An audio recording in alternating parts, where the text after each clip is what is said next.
The UN has called on warring sides to halt fighting immediately so more aid can be delivered and refugee safe zones can be set up. The Ethiopian government launched an offensive 2 weeks ago on the Tigray People's Liberation Front. Both sides have accused each other of killing civilians in airstrikes and indiscriminate attacks. Meanwhile, those who fled across the border into Sudan are afraid of going hungry and say they're desperate for help. When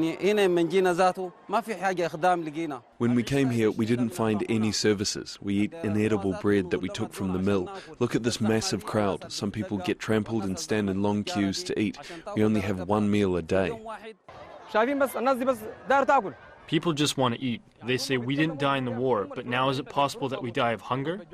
The government should help those of us who are suffering from hunger. We ask the government to help us with whatever they can. We can't do anything alone. Hiba Morgan has this update from a camp on Sudan's border with Ethiopia.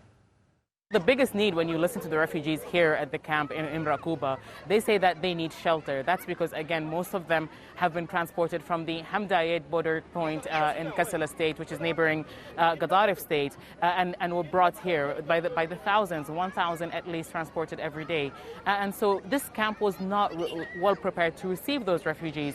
So people here say that the first thing they need is shelter. The other thing that they say they need most is healthcare. They say that many of them have been walking for days to cross the border from Ethiopia into Sudan, and then to get to Hamdayet, crossing a river, and then coming here. So they say that they need medical access or medical health care access, something that they say is lacking because of the number of people who are at the camps. They say that, yes, there is a health facility, and yes, there's water being provided, and there is food being provided, but compared to the number of refugees that are actually here, that's not enough, and they've been calling on aid organizations to provide more.